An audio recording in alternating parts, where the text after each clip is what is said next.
السلام علیکم ناظرین، پروگرام سچ تو یہ ہے کہ ساتھ میں ہوں بابر گورسی۔ ناظرین، آج ہم اپنے پروگرام میں بات کریں گے پریزیڈنٹ امریکہ کا جو وزٹ ہوا ہے مڈل ایسٹ کا اور سعودی عربیہ کا، خاص کر آپ نے دیکھا ہے کہ جو پہلے پریزیڈنٹ ہیں امریکن جو اسرائیل سے ڈائریکٹ فلائٹ کے ذریعے جو ہیں جدہ پہنچے۔ اس سے پہلے ہمیشہ جتنے بھی پریزیڈنٹ نے وزٹ کیا یا جو بھی ڈگنیٹریز وزٹ کرتے تھے ان کو ایک ملک سے دوسرے ملک میں جا کر سٹاپ اوور کرنے کے بعد سعودی عربیہ کی حدود میں داخل ہونا پڑتا تھا۔ اب سعودی عربیہ نے پہلی دفعہ اسرائیل کے لیے جو فضائی حدود ہے وہ کھول دی ہے، اور بائیڈن کا جو یہ دورہ ہے یہ بڑی اہمیت کا حامل ہے۔ وہ اس لیے بہت اہمیت کا حامل اس لیے بھی ہے کہ وہ چاہتے ہیں کہ اسرائیل اور مشرق وسطیٰ کو آپس میں جوڑ دیا جائے، اور خاص کر سعودی عربیہ کے اور اسرائیل کے جو تعلقات ہیں ان میں بہتری لائی جائے اور کسی طریقے سے وہ اپنا رول پلے کریں۔ اس کی بنیادی وجوہات یہ ہیں کہ سعودی عربیہ جو ہے وہاں پہ تیل کی جو پیداوار ہے بہت زیادہ ہے، اور وہ چاہتے ہیں کہ تیل کی پیداوار کو بڑھایا جائے۔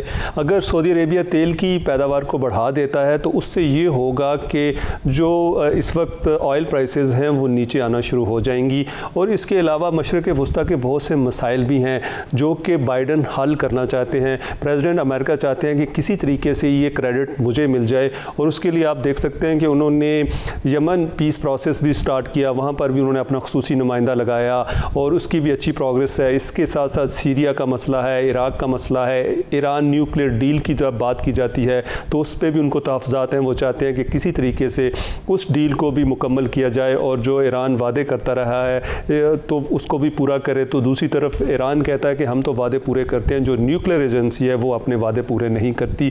اور اس کے علاوہ بائیڈن یہ بھی چاہتے ہیں کہ کسی طریقے سے ہم جو ہے مشرق وسطیٰ میں بیٹھ کر ہم تمام جو دوسرے ممالک ہیں اس ریجن کے ان کو کنٹرول کریں، جس طرح کہ وہ چاہتے ہیں کہ رشیا کو کنٹرول کیا جائے، چائنا کو کنٹرول کیا جائے، عراق کو، ایران کو، اور اسی طرح ترکی کو کنٹرول کیا جائے، ان کے اوپر سینٹرل ایشین سٹیٹس کو جو ہے وہ جو ہے کنٹرول کیا جائے۔ تو اس لیے وہ بہت اہمیت کے حامل دورے کے بعد جب انہوں نے پریس ٹاک کی، اور اس میں بھی انہوں نے یہی بات کی کہ ہم نے ریجنل سیکیورٹی پہ بات کی ہے، ہم نے تجارت پہ بات کی ہے، ہم 46 بلین جو ڈالرز کی تجارت کی بات کر رہے ہیں، اور اس کے ساتھ ساتھ انہوں نے کہا کہ ہمارا جو فوکس ہے وہ یہ ہے کہ کسی طریقے سے جو یہاں کے ہیومینیٹیرین ایشوز ہیں ان کو بھی ریزالو کر لیا جائے، اور یہ جو میرا دورہ ہے اس کا مقصد صرف اور صرف یہ ہے کہ سعودی عربیہ کے اور مشرق وسطیٰ کے جو تعلقات ہیں ان کو بہتر کیا جائے۔ سعودی عربیہ چونکہ مشرق وسطیٰ کا بہت ہی امپورٹنٹ ملک ہے، اور خاص کر انہوں نے GCC ممالک کی بات کی جو کہ آئل پروڈیوس کرنے والی کنٹریز ہیں،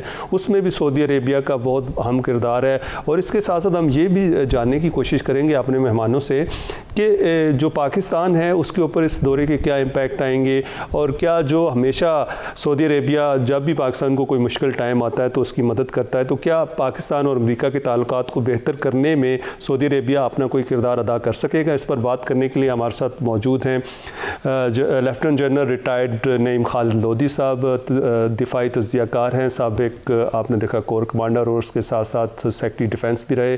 سر، آپ کا بہت شکریہ کہ آپ نے ہمیں ٹائم دیا۔ اور ان کے ساتھ جاوید ملک صاحب ہمارے ساتھ موجود ہوں گے، سابق سفیر رہے بحرین میں۔ آپ کا بھی ملک صاحب بہت شکریہ کہ آپ نے ہمیں ٹائم دیا۔ ملک صاحب، آپ کا بہت شکریہ کہ آپ نے ہمیں جوائن کیا۔ جنرل صاحب، آپ کا بھی بہت شکریہ کہ آپ نے ہمیں ٹائم دیا۔ جنرل صاحب کی جانب جاتے ہیں۔ جنرل صاحب، سب سے پہلے تو یہ بتائیے گا کہ پہلی دفعہ فضائی حدود جو ہے کھول دی گئی ہے، اور پہلے پریزیڈنٹ بن گئے ہیں بائیڈن جو کہ ڈائریکٹ اسرائیل سے فلائٹ لے کر جدہ پہنچے ہیں، تو اب یہ بتائیے گا کہ کیا اب وہ وقت آ گیا ہے کہ جب اسرائیل کو ماننے کی بات ہو رہی ہے، اور امریکنز کا آخر یہ اس خطے میں آ کر چاہتے کیا ہیں؟ جی بہت شکریہ۔ دیکھیں، میرا خیال ہے کہ یہ جو اوور آل گلوبل لیول پر کوئی تبدیلیاں نظر آ رہی ہیں اسی کا یہ شاخسانہ ہے، اور اس کی شروعات آپ یوں سمجھیں کہ ہوئی ہے یوکرین کی جنگ سے، جس میں آپ یہ دیکھیے کہ جو ورلڈ پولیٹیکل آرڈر ہے اور جو ورلڈ اکنامک آرڈر ہے وہ تھوڑا سا انڈر پریشر آیا ہے، اور امریکہ کو یہ محسوس ہوا ہے کہ اب تھوڑا سا ایکٹیو ڈپلومیسی کرنی پڑے گی، کیونکہ پچھلے 30 سال تک تو وہ یونیلیٹرل سپر پاور رہے ہیں۔ اس سے ان کے خیالات میں اور ان کے رویے میں کچھ رونت آ گئی تھی، اور ان کو کوئی زیادہ ہیل و حجت کے بغیر بات منوا لیتے تھے وہ اور لوگ مانتے چلے جا رہے تھے. اب ان کو یہ احساس ہوا ہے کہ ان کو کنسولیڈیٹ کرنا پڑے گی یہ باتیں. تو یہ جو مشرق وسطیٰ کا دورہ ایک تو اس کا بھی یہ حصہ ہے, لیکن زیادہ اس کا تعلق جو ہے وہ تیل کی قیمتیں مستحکم کرنے سے, کیونکہ پورا یورپ اس سے متاثر ہو رہا ہے, امریکہ اس سے متاثر ہو رہا ہے. اسرائیل کی سیکیورٹی کا اس کو یقینی بنانا یہ ان کا دوسرا تھا. تیسرا یہ کہ ایران کے خلاف ایک کولیشن بنانا یا ان کو سفرہ کرنا کہ وہ جو اٹامک مسائل ہیں ان کے وہ حل ہو جائیں. اور پھر آپ نے اندر یہ بھی دیکھ لیا کہ جو چلتے ہیں بڑے ملک جس چیز کے اوپر اپنے ہتھیار بیچنے پہ چلتے ہیں, تو آپ نے خبر یہ بھی دیکھی ہوگی کہ کتنے بلین ڈالرز کے مزید ہتھیاروں کا جو سودے ہیں. تو باقی چیزیں تو ٹھیک ہے ہوتی رہیں گی. تو اپنی جو ان کی چودراہٹ ہے اور اپنا جو ڈالر کی ہیجمنی ہے, پیٹرو ڈالر کی ہیجمنی, اس کو کنٹینیو رکھنا, اس پورے خطے کو کنسولیڈیٹ کرنا اور اسرائیل کے لیے کم کر دینا جو جتنے بھی تھریٹ ہے, ایران کے خلاف ان کو سفرہ کر دینا. اور فیوچر جو جیسے آپ نے خود بات کی کہ روس اور چین کے خلاف جو ہے نا سفرہ کرنے کی کوشش کرنا, اس میں وہ کتنی کامیابی ہوتی ہے وہ بعد میں پتہ چلے گی. تو یہ میرے خیال ان کے موٹے موٹے اہداف تھے. اور یہ بہت بڑی یہ بات ہے جس کا آپ نے ذکر کیا ہے کہ سعودی عرب کی فضائی حدود میں اسرائیل کی طرف سے داخل ہونا, تو وہ تقریباً بات طے ہو چکی. جو آپ کہہ رہے ہیں کہ بات اس طرف جا رہی نہیں جا چکی ہے کہ اسرائیل کو, آپ کو پتہ ہے باقی تو ارد گرد کے جی سی سی کنٹریز نے کوئی تسلیم کر ہی لیا ہے, سعودی عرب ہی ایک بڑا ملک رہ گیا. جی تو اس کے بعد جن صاحب آپ سے ہم بات جاری رکھیں گے, تو ملک صاحب کو بھی گفتگو میں شامل کر لیتے ہیں. جاوید ملک صاحب, آپ خود بحرین میں جو ہیں امبیسڈر ایٹ لارج رہے, ابھی بھی آپ وہاں پہ بزنس کمیونٹی کے ساتھ بہت زیادہ انٹریکٹ کرتے ہیں, آپ کا پورا ایک فورم ہے وہاں پر. اب یہ بتائیے گا کہ بزنس پوائنٹ آف ویو سے انہوں نے کہا کہ ہم بہت زیادہ انویسٹمنٹ کریں گے, بائیڈن نے بھی کہا, اور انہوں نے انرجی میں انویسٹمنٹ کی بات کی. پھر اسی طرح انہوں نے کہا کہ جی ہم ٹیکنالوجی میں وہاں پہ انویسٹمنٹ کریں گے. اور جس طرح جنرل صاحب نے کہا, انہوں نے کہا کہ جو آئل ہے اس کی پروڈکشن کو بڑھانے کی بھی بات ہو رہی ہے. تو اگر یہ تمام چیزیں ہو جاتی ہیں تو اس کو سعودی عربیہ کو اس کا زیادہ فائدہ ہوگا یا امریکنس کو؟ دیکھیے, میں اس چیز کو یوں دیکھتا ہوں کہ جی سی سی جو ایک بلاک ہے یہ دنیا کا ایک اہم ترین بلاک ہے, نہ صرف اس لیے کہ وہ جغرافیائی طور پر دنیا میں جہاں لوکیٹڈ ہے, مڈل ایسٹ کے بالکل دل میں, وہ اہمیت کا حامل ہے, بلکہ یہاں پہ انرجی ریسورسز کی ابنڈنس ہے. الحمدللہ ہمیں کہنا پڑے گا اللہ تعالیٰ کی ایک دین ہے اس خطے کو کہ جہاں پہ تیل کے ذخائر, گیس کے ذخائر جو ہیں یہاں موجود ہیں. اور یہ جی سی سی کے درمیان جو ایک باہمی اتحاد ہے 7 ممالک کے درمیان, یہ اس چیز کا ضامن ہے کہ یہاں کی جو پالیسی سازی کی جاتی ہے اس کے اندر ایک یونیسن ہو, ایک انڈرسٹینڈنگ کے ساتھ یہ لوگ آگے بڑھتے ہیں, گلف کوآپریشن کنٹریز جو ہوتی ہیں. تو امریکہ کے پریزیڈنٹ, آپ کو یاد ہوگا جب وہ الیکٹ ہوئے تو اس وقت اس سے یعنی اپنی الیکشن کیمپین سے اگر آپ ان کے جو سٹیٹمنٹس کو پرکھیں تو آپ کو نظر آئے گا کہ وہ تھوڑے تند و تیز جملے جو تھے وہ کہتے ہوئے آئے. یعنی ایک اپنے آپ کو جیسے کہ جنرل صاحب کہہ رہے تھے کہ وہ یہ سمجھتے ہیں کہ ہم شاید کسی پیڈسٹل پہ ہیں, یعنی ہم ایک یونیلیٹرل سپر پاور کے طور پر ایکٹ کرتے ہیں. لیکن دنیا میں جو بیلنس آف پاور ہے وہ چینج ہو رہا ہے. پہلے ماضی میں تو آف کورس کولڈ وار کے زمانے میں آپ جائیں گے تو رشیا یعنی یو ایس ایس آر اور یو ایس اے تھا, پھر یو ایس اے کی ایک طرح سے ہیجمنی سی قائم ہوئی, اور اب ہم دیکھتے ہیں کہ اس کو کاؤنٹر بیلنس کرنے کے لیے جو ورلڈ پالیٹکس ہے وہاں پہ چائنا کی ایک ابھرتی ہوئی, بلکہ لوگ یہ کہتے ہیں کہ ابھرتی ہوئی نہیں بلکہ آلریڈی وہ ایک سپر پاور کے طور پر جو ہے اپنے آپ کو منواتا ہوا جا رہا ہے. نہ صرف ملیٹریلی تو ہم اب ایک نئے دور میں آ چکے ہیں, اکنامک جو میں سمجھتا ہوں کہ دنیا میں اس وقت جو اکنامکلی سٹیبل ممالک ہوں گے, یعنی جسے کہتے ہیں نا کہ سروائیول آف دا فٹیسٹ, جتنی بھی آپ اکنامکلی اسٹرانگ ہوں گے اتنی آپ یہ ایگزوڈ کر سکتے ہیں پاور. چائنا کو آپ دیکھتے ہیں کہ وہ دنیا کے ورلڈ سٹیج پر اس وقت, امریکہ کی اپنی بڑی بڑی کمپنیز جو ہے ان کی مینوفیکچرنگ بھی چائنا میں ہو رہی ہے. تو چائنا کو ڈینائی کرنا, اس کے خلاف تو وہ جانا اب ایک مطلب چیز that's some thing from the past. اب تو ایک ڈائلاگ کی بات ہو رہی ہے. تو میں یہ سمجھتا ہوں کہ یہیں سے ہم کنٹینیو کریں گے, لیکن یہاں پہ ناظرین ہوا ہے ایک بریک کا وقت, لیتے ہیں بریک, ہمارے ساتھ رہیے.